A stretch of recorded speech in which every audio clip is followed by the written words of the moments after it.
सभी भक्तजनों को सब प्रेम नमन।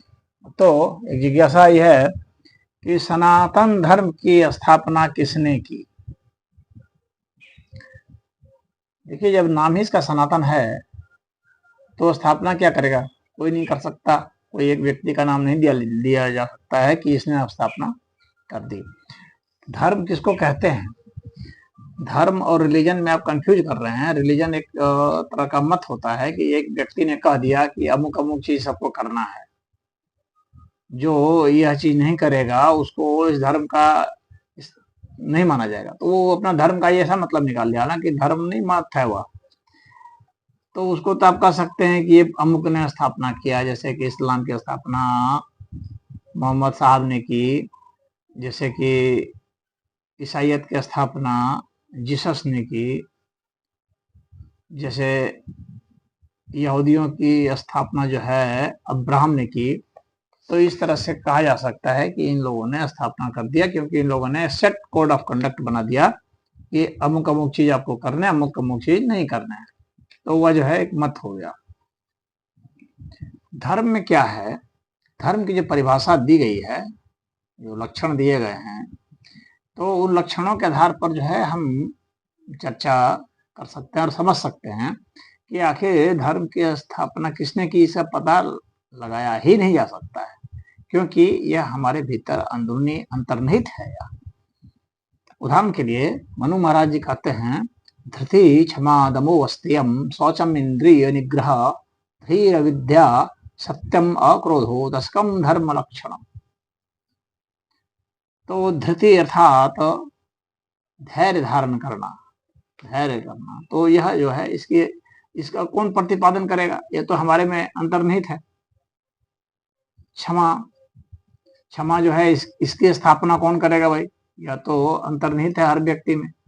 ऐसा थोड़ी था कि किसी काल में क्षमा नहीं होता था, उसके बाद से क्षमा की शुरुआत हुई। क्षमा तो मनुष्य जब रहा होगा तो वह अंतर्निहित गुण है, वह तो होगा ही। दमन यानी इंद्रियों पर संयम करना, नियंत्रण करना, इसकी स्थापना किसी ने थोड़ी की होगी। यह तो इंद्रियों के ऊपर नियंत्रण करना, यह तो शुरू से ही मनुष्यों में रहा, ये तो अंतर्निहित है। अस्तेयम अर्थात चोरी नहीं करना। तो चोरी नहीं करना की भी स्थापना तो कोई किया नहीं होगा। मानव जब से रहा होगा तब से जो है चोरी करता रहा होगा, तो वह एक प्रवृत्ति रही होगी। और फिर चोरी नहीं करना, दूसरे का सामान नहीं लेना, यह भी एक प्रवृत्ति रही होगी। तो इसकी स्थापना तो किसी ने किया नहीं। कोई चाहे अमेरिका में रह रहा हो, चाहे अफ्रीका में रह रहा हो, चाहे भारत में रहा हो, चाहे ऑस्ट्रेलिया में रह रहा हो, चाहे कहीं रह रहा हो, अरब में रह रहा हो, तो वहां तो दूसरे का सामान लेने की प्रवृत्ति तो और नहीं लेने की प्रवृत्ति है, दोनों ही होगी। अगर दूसरे का सामान उठा लिए तो भाई दूसरा जिसका है तो वह विरोध करेगा ही करेगा। तो जाहिर सी बात है, झगड़ा होगा ही होगा पकड़े जाने पर। तो बिना अनुमति के दूसरे का सामान ले लेना, यूज कर लेना, भोग कर लेना, तो वह तो गलत है, या तो सबको ही पता चलता रहा है। तो ऐसा नहीं है किसी ने नियम बनाया कि आज के बाद से कोई नहीं करेगा ये ऐसा। तो ऐसा तो कुछ है नहीं, ये तो शुरू से ही चलते आ रहा है। जब से मनुष्य रहा तब से ही चलते आ रहा। शौचम साफ सफाई, तो मनुष्य जब से रहा होगा तब से साफ सफाई करता हुआ होगा, तब से नहाता होगा, धूल झाड़ता होगा, पोछता होगा, साफ सुथरे कपड़े पहनता होगा। कपड़ा जब नहीं पहनता था तब छाल पहनता होगा। नंगा भी जब रहता होगा तो उसमें भी सफाई करता होगा। मुंह में गंदगी लग गई, खाने में कुछ खा रहे हैं खून लग गया तो उसको धोता होगा। चाहे कितना भी पीछे का पीरियड आप देखेंगे तो शौच का, सफाई का तो शुरू से ही रहा होगा। कोई भी चीज जो गंदगी लग जाती है उसको तो कोई पशु भी हटाता है, जितनी बुद्धि है। कोई चाट चाट के हटाता है, कोई पशु भी नहाते हैं डूबते हैं, पक्षी भी नहाते हैं डूबते हैं, पक्षी भी सफाई करते हैं, हर कोई सफाई करता है। तो इसकी स्थापना तो ऐसे किसी ने की नहीं।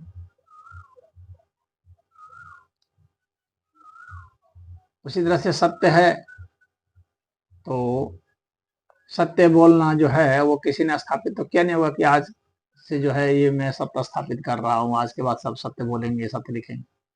मनुष्य जहां जहां रहा वहीं में उसने सत्य की उपयोगिता देखी, सत्य का सही सही चीज जो है उसको बताना। तो जो भी आपके अनुभव में आया, जो दृश्य में आया, उसको वैसा का वैसा बताना है। तो मनुष्य जब से रहा होगा तब से ऐसा करता है। और क्रोध जो है, क्रोध नहीं करना।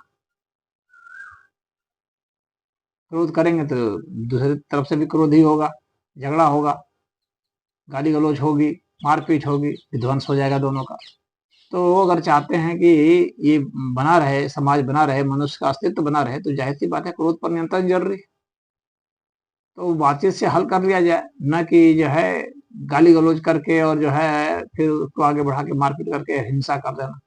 तो इसलिए ये सब जो है इसकी स्थापना नहीं हो सकती। और इसी को धर्म कहा गया है, स्वाभाविक धर्म है यह, इसी और इसी को सनातन धर्म कहा गया है। इसीलिए सनातन धर्म जो है वह जो है ऐसा नहीं है कि आप अपनाएंगे और छोड़ देंगे। आप सनातन धर्म को कोई नहीं छोड़ सकता। जो सनातन धर्म में अपने को नहीं भी कह रहे हैं तो वे इन सब चीजों को कर ही रहे हैं कहीं ना कहीं। इसीलिए सनातनी तो हर एक व्यक्ति को अनिवार्य रूपेण होना होता है, क्योंकि कोई भी व्यक्ति किसी भी संप्रदाय का है वो सत्य तो बोलेगा ही, चोरी नहीं करेगा ही, इंद्रियों पर कुछ नियंत्रण करेगा ही। तो यही, इसी को तो सनातन धर्म कहा गया है। तो इसकी स्थापना का कोई मतलब नहीं होता है। बाकी जो मतांतर होते हैं कि कपड़ा ऐसे पहनो, पानी ऐसे डालो, वैसे डालो, इस तरह के जो नियम बनाए हुए हैं कि इस तरह से उल्टा बैठो, सीधा बैठो, इस तरह से बनाए हुए, तो ये सब तो आदमी ये मत होते हैं कि आगे झुको, पीछे झुको, प्रार्थना ऐसे कर लो, तो कोई हाथ जोड़ के कर लो, तो कोई कर ऐसे ऐसे करके कर लो। तो यह तो आप एक उसका वो बना लिए हैं।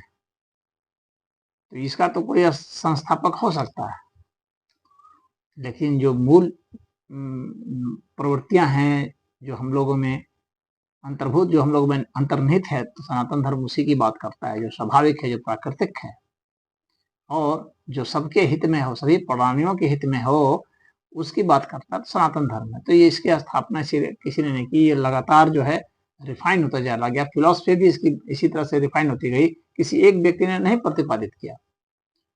चाहे योग की फिलोसफी रही, चाहे सांख्य की फिलोसफी रही, चाहे कोई भी इसका दर्शन रहा,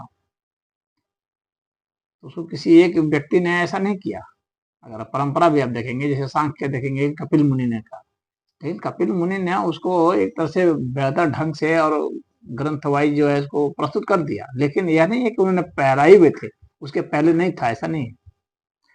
पहले भी लोग चिंतन मनन कर रहे थे और वो उसकी एक परंपरा बनती आ रही थी। उसी तरह से योग भी पतंजलि जी ने नहीं बना दिया। योग भी पतंजलि जी से भी बहुत पहले से चले आ रहे थे। ऐसा नहीं है कि पतंजलि जी पूरा खोज कर दिया और उन्होंने ये एकदम प्रतिपादित कर दिया।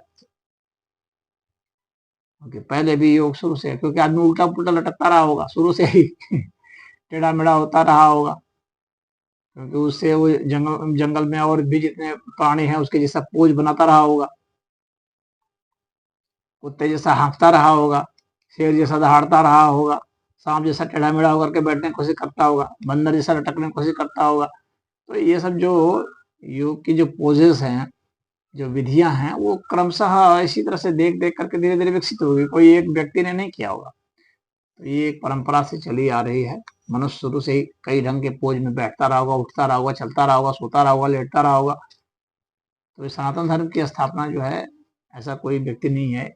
इसीलिए यहाँ पर पूरी आज़ादी भी है। और इसमें से सारी बातें हो सकता है कि आप न कर पाए या न मान पाए। जितना जो आपको समझ में आता है उतना माने, उतना करें।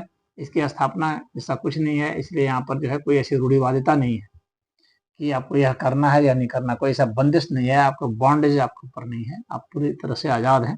सनातन धर्म का यही तो सबसे बढ़िया जो है हिस्सा है। तो मुझे उम्मीद है समझ गए होंगे। हरिओम।